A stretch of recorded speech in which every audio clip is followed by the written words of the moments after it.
On behalf of the Orthodox Union STAJE, I'd like to thank you all for coming to the second installation of our TNEC Learning Series. My name is Ariel Frankston-Morris, and I work at the Orthodox Union Advocacy Center as well as for STAJE. STAJE is a Jewish organization dedicated to making retirement age years purposeful and meaningful. We are doing this by working with retirees in creating learning and service opportunities in your communities. STAJE organizes lectures, learning series, and meaningful volunteer opportunities. STAJE has partnered with the OU's Advocacy Center here in New Jersey. The OU Advocacy Center works to make sure our community has a voice in our state capitals, and we are focusing on education affordability and securing expanded funding for our day schools. We have created a program to build relationships with more legislators, and we need your help to meet our New Jersey elected officials.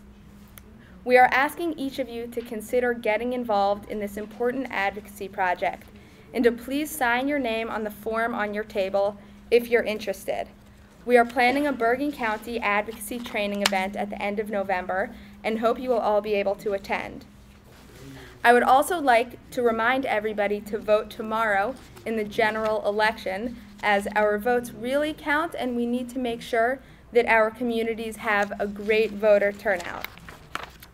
I'd also like to take this opportunity to introduce our next speaker, Rabbi Menahem Meier, who needs little introduction, as many of us and your children and your grandchildren have had the merit and honor to learn with him in many of the different institutions that he's been, whether principal or teacher or even founder of. So I'd like to welcome Rabbi Meier.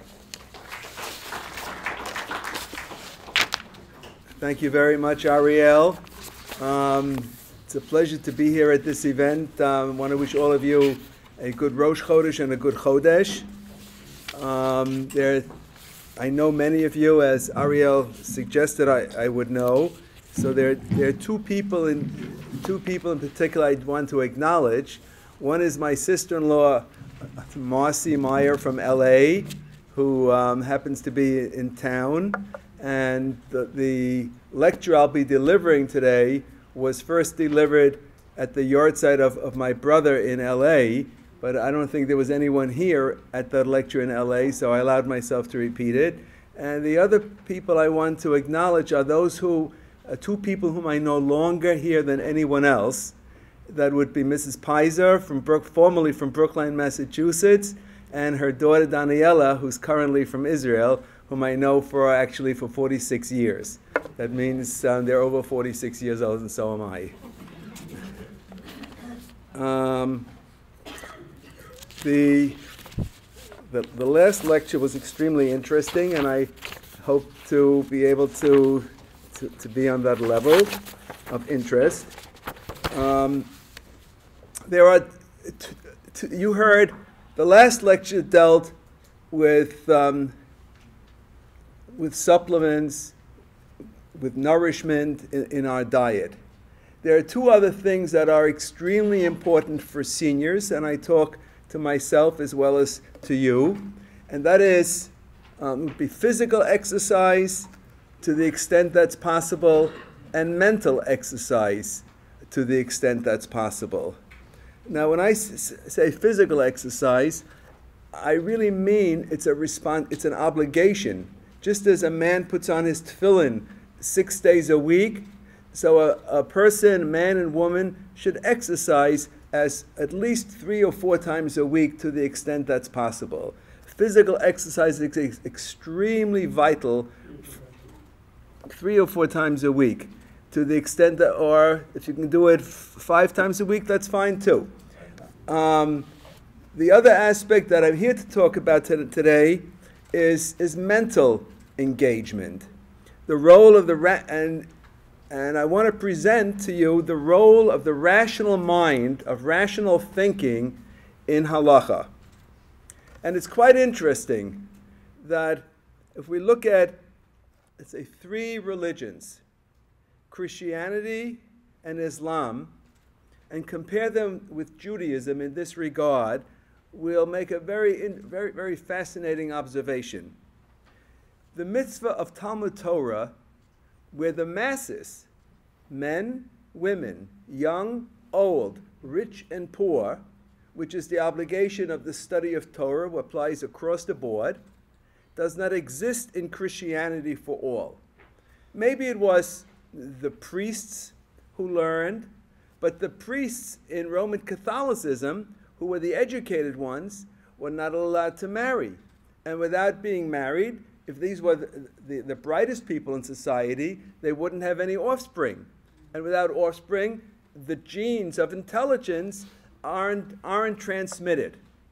So Talmud Torah is a mitzvah that is not limited to any group. In Islam, there's heavy recitation of the Quran, but there's no popular study of Islamic law. Sharia, the imams and the scholars at the Muslim Islamic University, they do study Sharia, Islamic law, but there's no precept that every good Muslim who has to pray 5 times a day has to study Sharia or has to study the Quran. They have to be comfortable in the recitation of the Quran, but to the best of my knowledge, there's nothing parallel to the precept of the studying of the Torah. So in this regard, our faith community, our religion, I should say, has a unique obligation that is for every Jew to engage his mind in the study of the Torah. What does the study of Torah include? Well, I'm going to move to different levels. The first level is beyond the study of Tanakh, which is very important and unfortunately very neglected. Unfortunately, the study of Tanakh is terribly neglected, and it's almost like it's been the Orthodox Jewish world, and the more Orthodox you move in the Jewish world, the more it's neglected. Except, I must tell you, I visited some friends who live, I think the neighborhood is called Beis Yisrael. That's a neighborhood in Yerushalayim, near Meier Sharim. And there I visited some friends, and the boy goes to a cheder. And at the time I was teaching the book of Eov, and he was a 10-year-old boy. He was able to converse with me in the book of Eov. But that's the exception to the rule. It's really very sad and bordering on the tragic that the modern Orthodox community, which engages heavily in Daf Yomi and other aspects of the study of Torah, neglects Tanakh. And I'm not talking about the Shnai Mikveh. I'm not talking only about the Chumash and Ramban, but I mean Nevi'im and Ksuvim, which are really very rich repositories of wisdom and inspiration. But I want to focus the mind has a responsibility to understand halacha, all the details of halacha. And I want to show you something that I found really astounding. If a brisa, I know I'm getting a little technical, but there are many people here who have background as I look around the room. There's the Mishnah, the body of the Mishnah, and there's the body of the brises. The brises are often collected in what's known as a Tosefta. The brises were not as carefully edited as the Mishnah. The Mishnah went through a real scrutiny over the years, in the early years, and Rabbi Yehuda Hanassi, he really worked very hard in preparing the text of the Mishnah, which is the basis for the entire Bavli, the entire Yerushalmi, and everything that comes afterwards. And even with the Mishnah, the Gemara on numerous occasions allows itself to tell us, Chisure mechsera v'hachi katani. This Mishnah that we have, the text is deficient. And we have to make some accommodation in this text. Because the text, on what basis do they say it's deficient? Why do they say it's deficient? Because it doesn't make sense. The mind, the rational capacity of the Jew has to review the Mishnah, and everything in a Mishnah has to stand up to the test of human rationality within the system. So if the Gemara, in probably over a dozen cases throughout the Shas, and maybe even 24 times over Shas, says Chisurei Mechzor, this Mishnah is deficient, and here's a correction we have to introduce, it's because the Mishnah as it stands isn't making adequate sense, and therefore it has to be corrected. So that's one role of the mind in the study. The second role is that the mind is the source for creating halachos. Human rationality, human reason, I should say, is the source of creating halacha. Let me give you 3 examples of that. You all know, before you eat something, we make a bracha. We say on an apple, we say Borei Pri Ha'etz. After we know all the nutritional value of the apple, and we make a Borei Pri Ha'etz. And even if we don't know the nutritional value, we make a Borei Pri Ha'etz.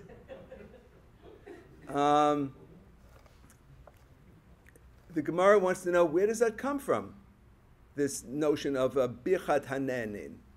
The conclusion of the Gemara, in Ketzad Mevarachim, it comes from human reason. If God created something, how can we enjoy something in this world without acknowledging Him as the one who provided it?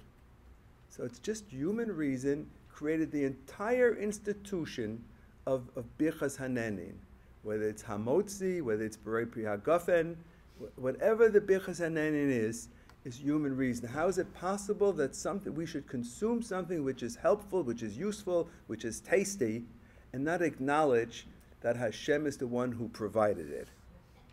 I'll give you another example of the creative power of logic, of human reason. First I'll state the principle, then I'll give you an example. The principle is in Gemara Ksuvos, which we study together. When I say we study together, Matisyahu participates in Torah in the AM. It's a program that's at Keter Torah, sponsored by Keter Torah, on Tuesdays and Thursdays in the morning. We study an hour of Gemara each of those days from 9:45 to 11:45, and on Thursday we study the book, this year the book of Yeshayahu, from 9:45 for about an hour. So we studied the Gemara, which introduces us to a principle of Hapesha Asa Hu Hapesha Hitir. Let me give you an illustration of that.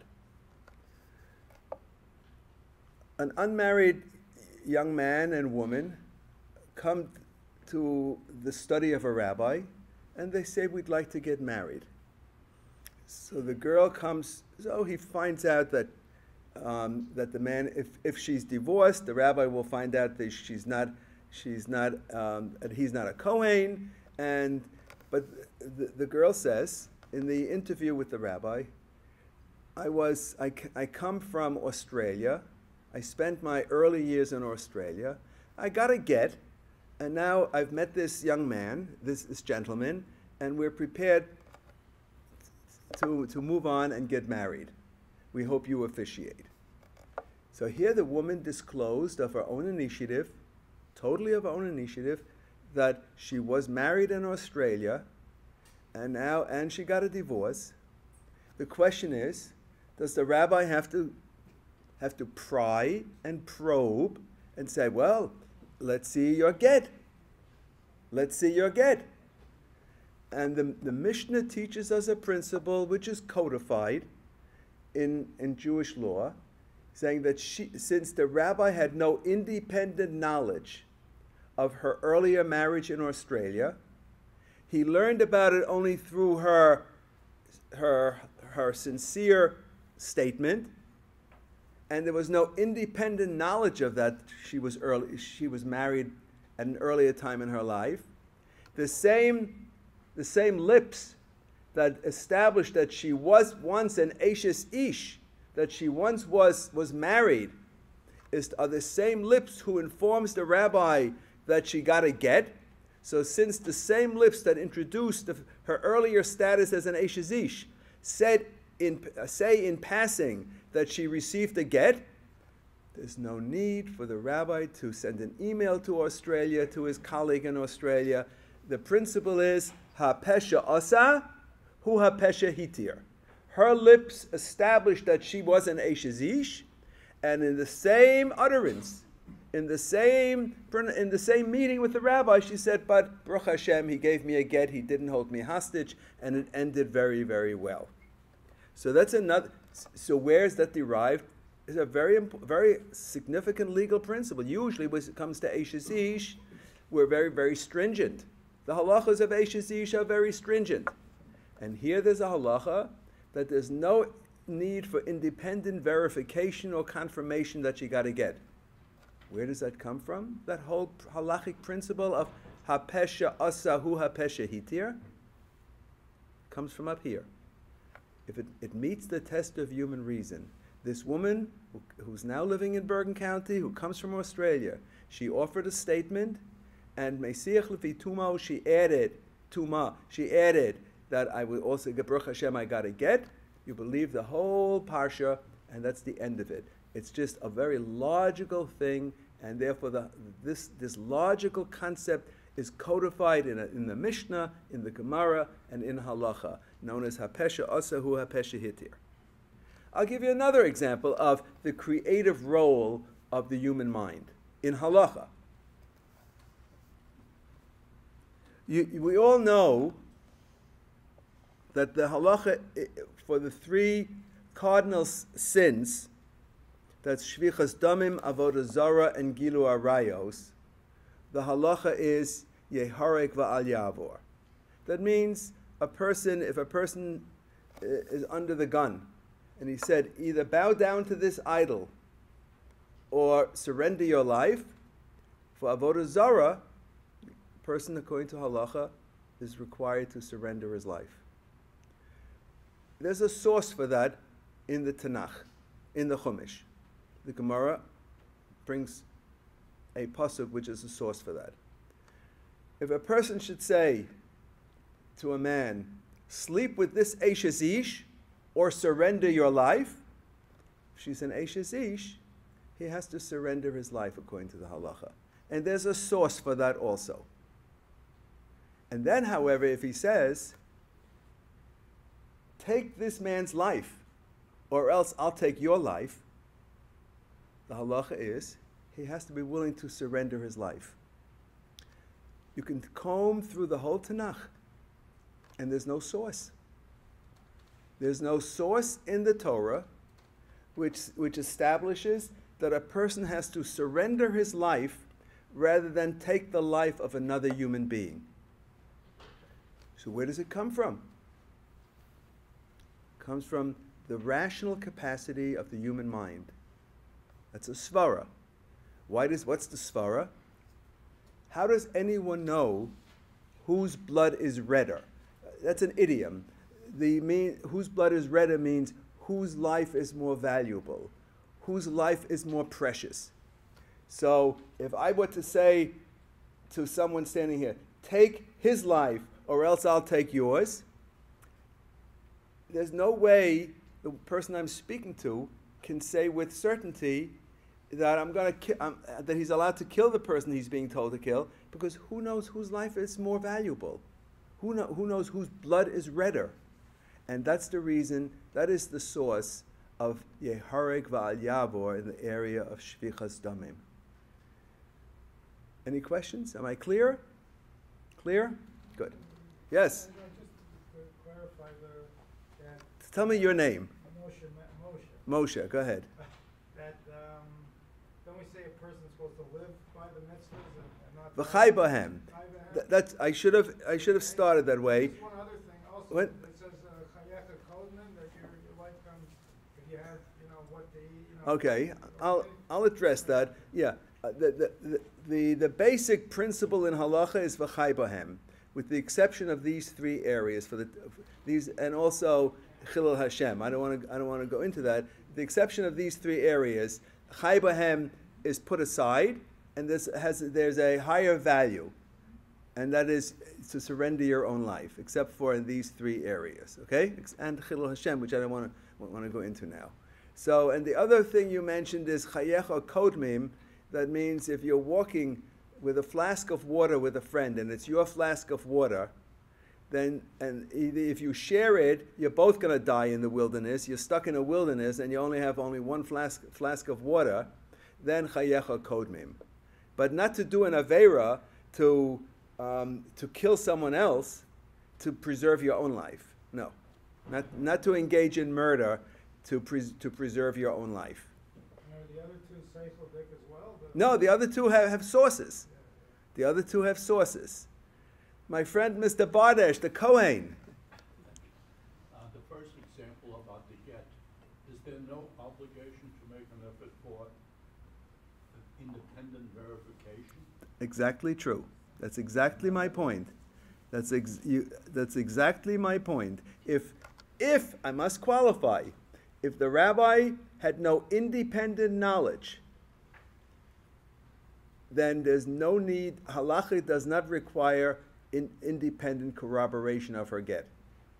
If his sole source of this information is the young lady in the study who volunteers this information, then he says, okay, it's fine, you were divorced. Just tell me about your friend who's with you. Is he a Kohen? And he said, no, he's not a Kohen. And then he can proceed to be Masada Kedushin. You got it. Okay. The last area of the role of the human mind is going to probably make a number of you uncomfortable. But that's okay. Right? It's okay? Good.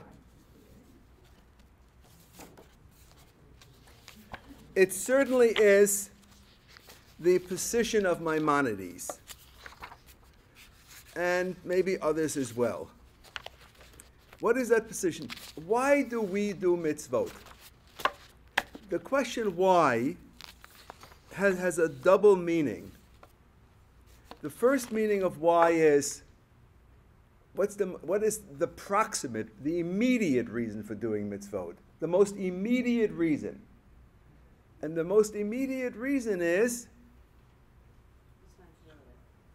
that it's a response to Hashem. It's a divine imperative. It's a divine imperative. It's our responsibility to adhere to all of the divine imperatives. But there's the question why has another dimension to it. Not only, and that's true, the answer to the first question, why, that means that's true whether the mitzvah is either tzedakah or the mitzvah is eating matzah on Pesach. We do everything because it's a divine imperative.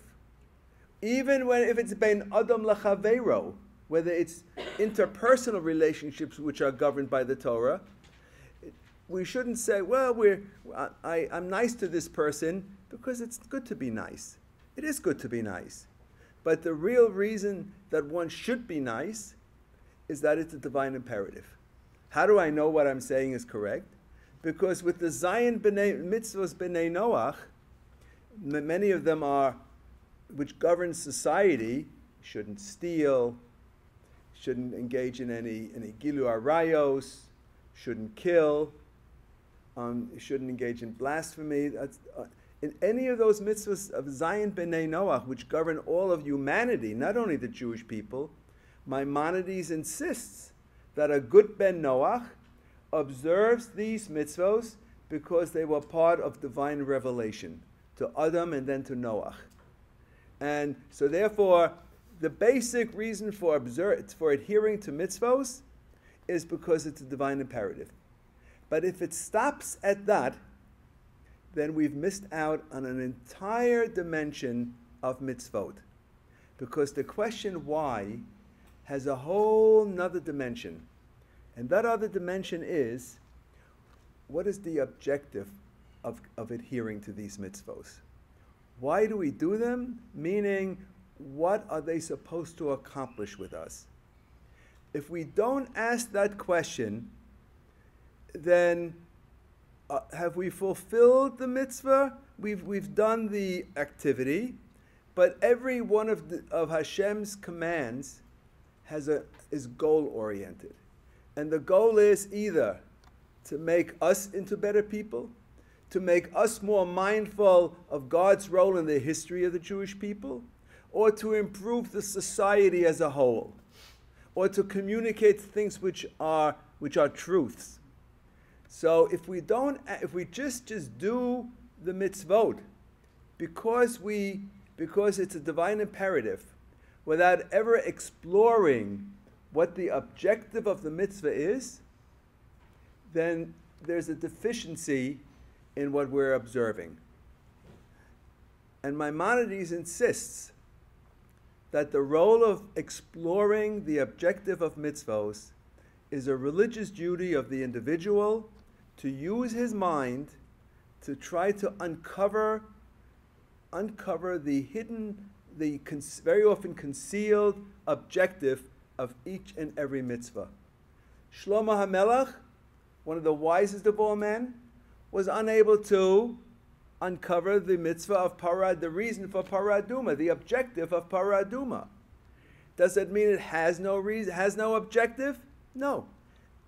Hashem, it would be, in my own judgment, and I think Maimonides would agree, it would give me a distorted concept of God to say that God gives us an imperative for the sole sake of obedience.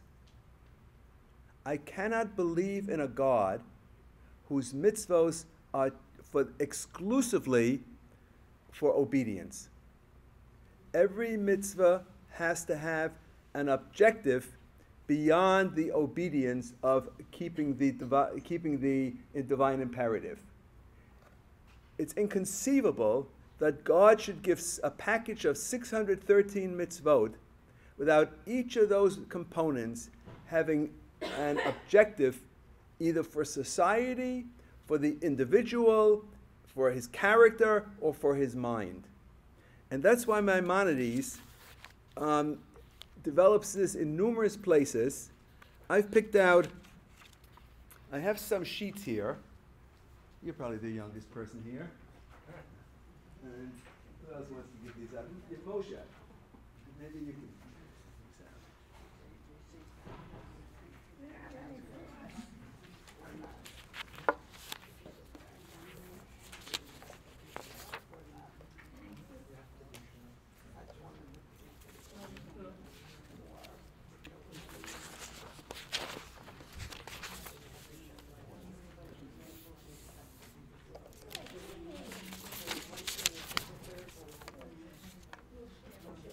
I have more, don't worry. Who doesn't have?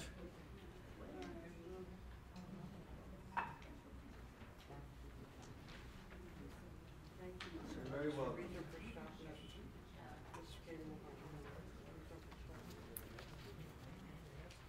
Anyone doesn't have? Okay.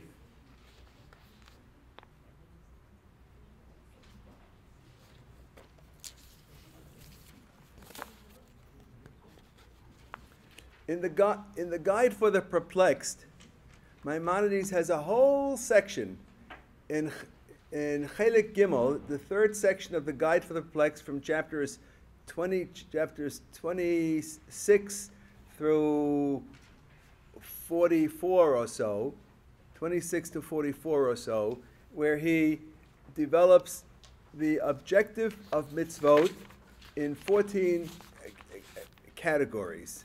The 14 categories are the 14 correspond closely to the 14 books of the Mishnah Torah. And in the Mishnah Torah, he has two major statements on Tamei HaMitzvot. This is the literature. This is part of the literature of ta'amei ha-mitzvot. Ta'amei ha-mitzvot means the reasons for mitzvos or the objectives for mitzvos. Now, the reason that people may become defensive about this and uncomfortable with this is that they misunderstand me, and they think I'm saying that a mitzvah whose objective we cannot uncover is meaningless, or we don't have to observe. No, I'm not saying that at all. I'm saying that every mitzvah should be explored in an effort to uncover the objective of the mitzvah. If we succeed, the mitzvah will have much greater impact. If we fail, we still have to observe the mitzvah, but we should continue trying to think about what could have been Hashem's objective in giving us this imperative.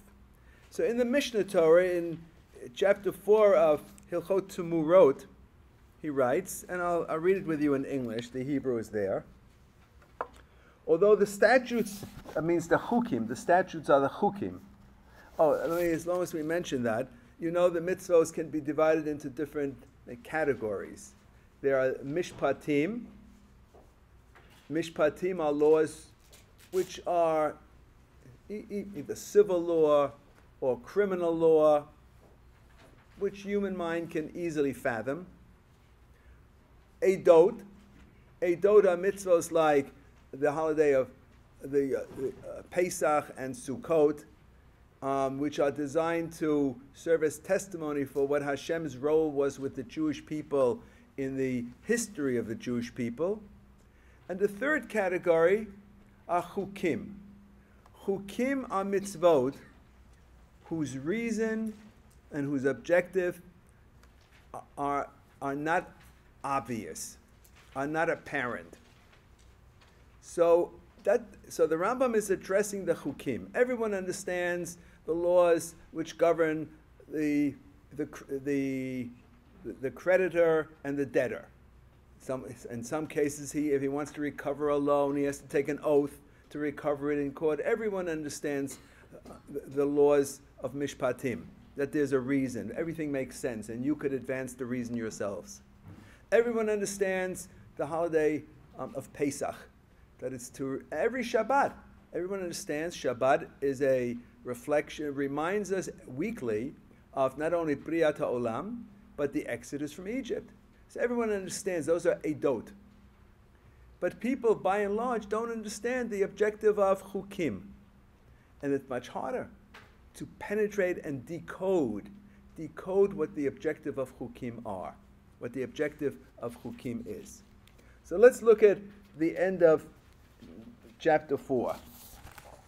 Although the statutes in the law are all of them divine edicts, as we have explained at the close of laws concerning sacrifice, yet it is proper, that means it's proper, it's not improper, to ponder over them and to give a reason for them so far as we are able to give a reason. That means we should use, how do we ponder and give reasons? We have to use our minds. Your mind is as good as anyone else's mind.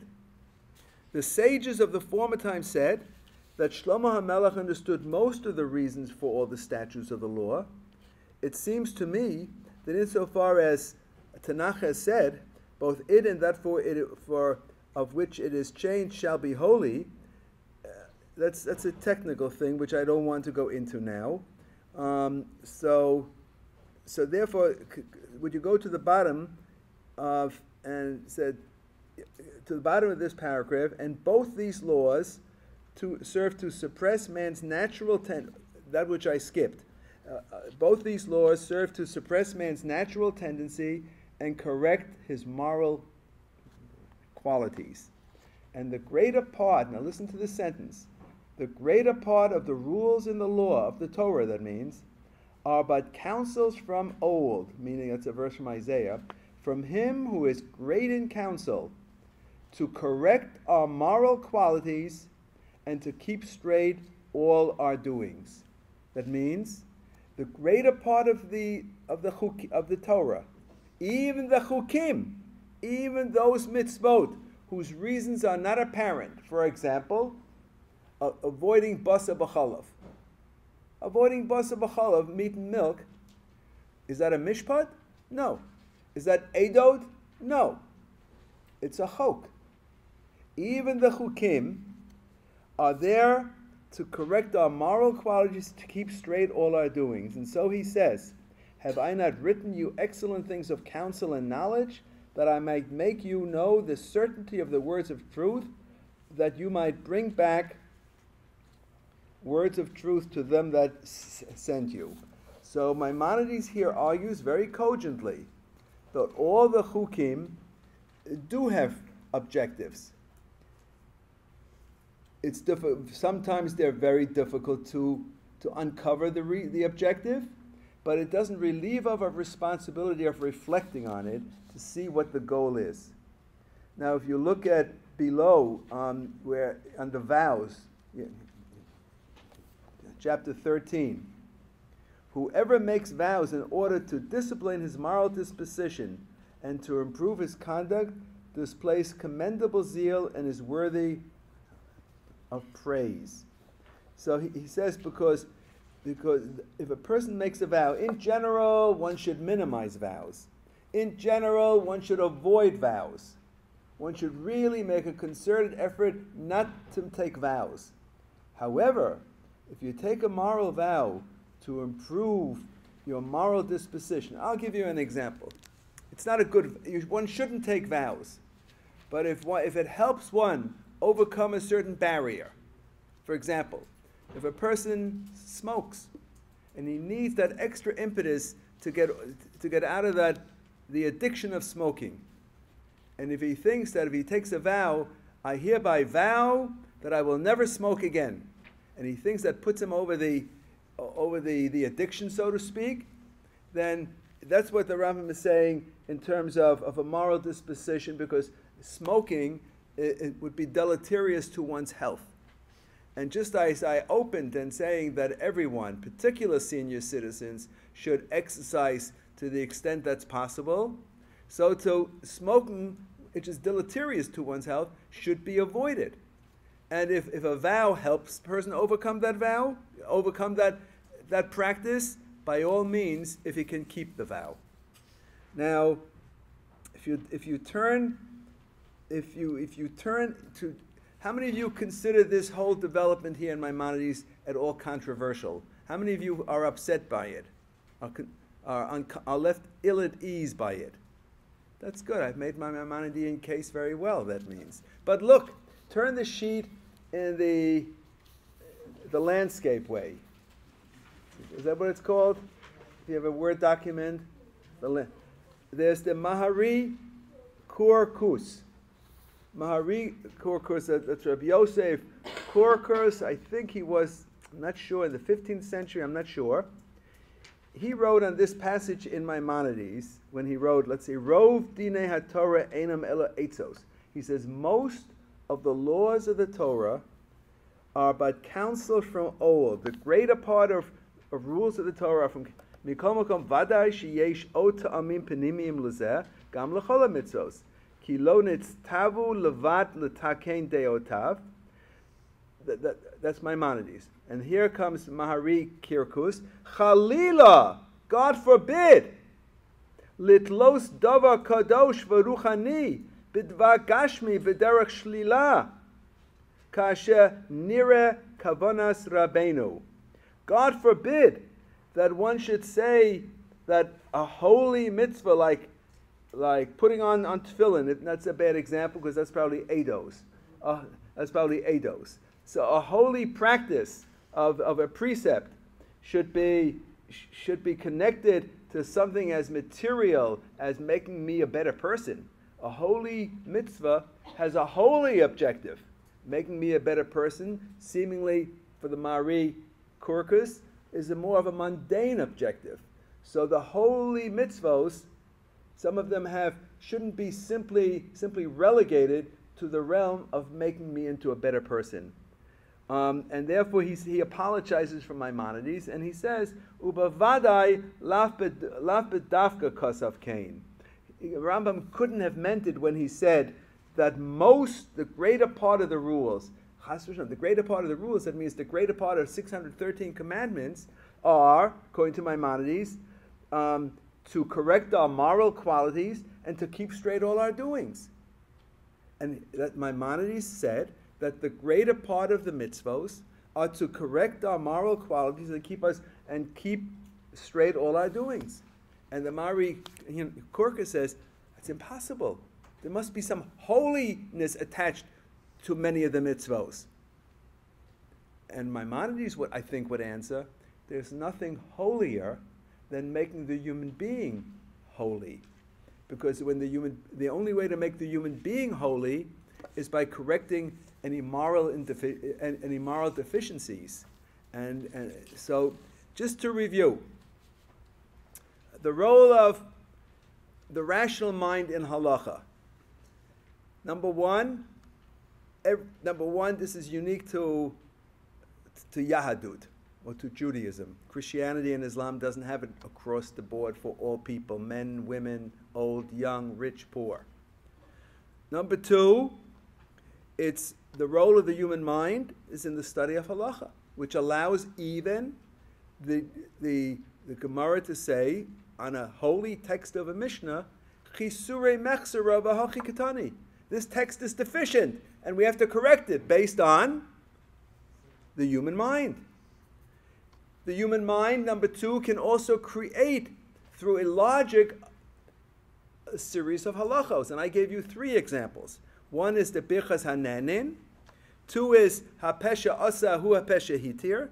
And three is Yeharik Val Yavor, that a person has to be willing to surrender his life rather than take the life of another, which is only svara. And three, the role of the human mind is to probe and investigate the real objective of mitzvot.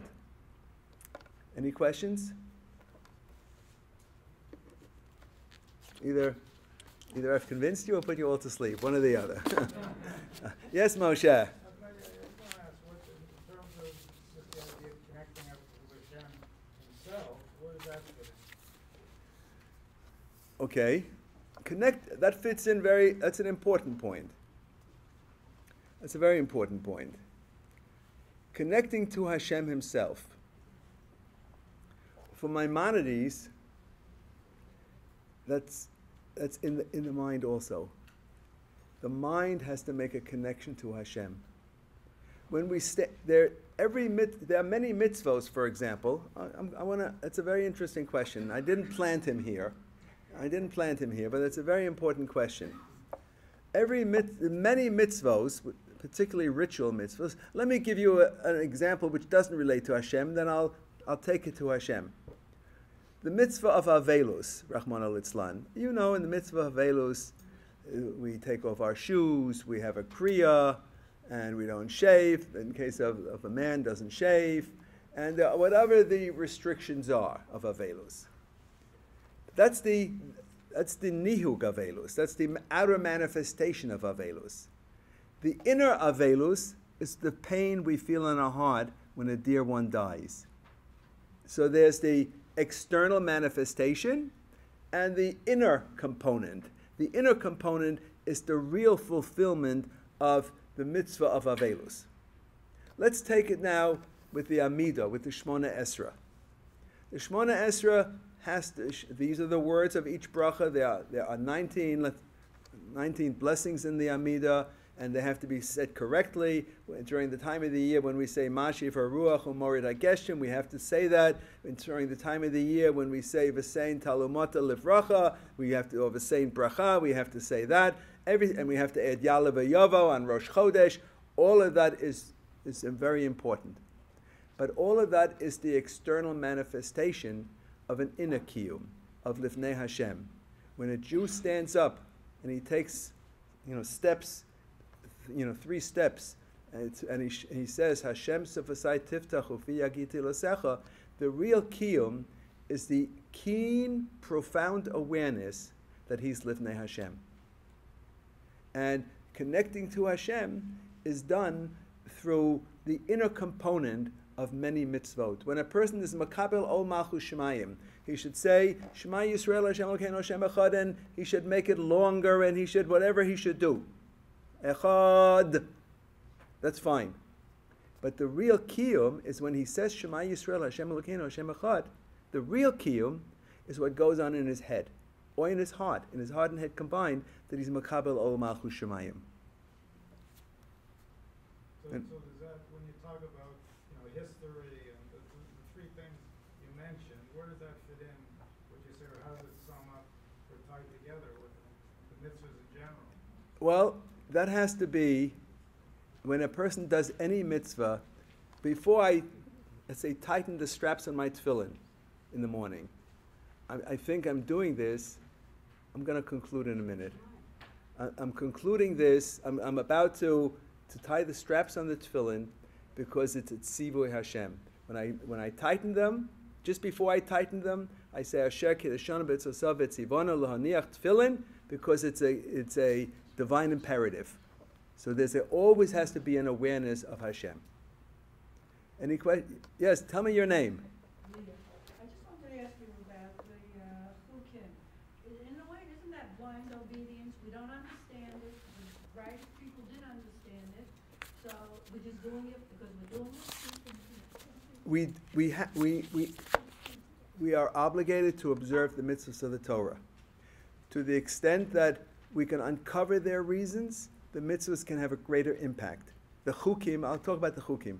To the extent that we can decode their message, they can have a greater impact.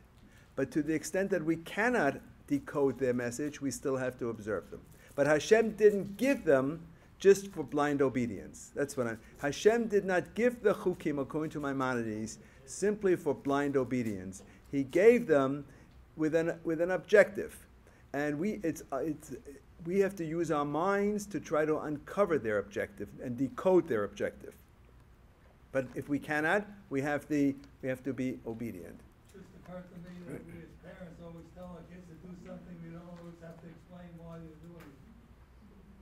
So that's a parallel. Now that's an interesting question. That's an interesting parallel. It's a very interesting parallel. I'll tell you what he said. I'm going to repeat a very interesting parallel. And there are psychologists here, so I'll defer to them, but I'd like to ask all of you, which do you think is more effective? If a parent were to say to his child, let's say 10-year-old, I want you to do this just because he's 10-year-old says, why? And the parent said, because I said so. Or is it more effective if the parent gives a reason? I think it increases your safety. If you're going to wear a helmet when you're on the bicycle or when you're on the skateboard, it'll protect you if you should fall and you should avoid a head injury. So which is more effective? Right, Daniela? Okay. So obviously with the safety of the helmet, I think it's more effective to explain it. But for example, when you have a child who's asking to watch a movie which is not on age level, and they insist that they want to watch the movie, and you explain to them, you say to them, you can't. You just can't. You know why? Because you can't, they won't understand. Correct. Exactly. The Correct. reason behind it. So And they're not. because I said so. They're not yet at the stage where they can comprehend the deleterious impact on their neshama of watching an inappropriate movie. Correct. But that doesn't mean, that's a perfect discussion. That doesn't mean that there is no reason for a parent to deny his child to watch such a movie, because the parent understands the deleterious impact on the child, on the neshama of the child. But there is a reason, but the kid can't comprehend it yet. So from the kid's vantage point, it hasn't been decoded, so to speak, to use my language in connection with the chukim. Very good point, Dr. Boylan. Dr. Boylan. What? Isn't man inherently limited in understanding Hashem's motivations and reasons? Yes. I mean, but Maimonides said, we have a certain mindset, but ultimately Hashem is unfathomable by man. Hashem cannot be, we cannot really understand Hashem. Right. Well, We can't, but if he gave mitzvos, the Torah, to us, then we have a holy duty and responsibility to try to understand that which he gave to us. That which, how the world operates, the much grander world, all the magnificence of the cosmos, or of the microcell, of either cell biology or molecular biology. The sciences, they're still trying to unravel the mysteries of that which Hashem given us. And just like in the sciences, it's a mitzvah to try to decode the secrets of nature, so too in Torah, it's a mitzvah to decode the secrets of Torah.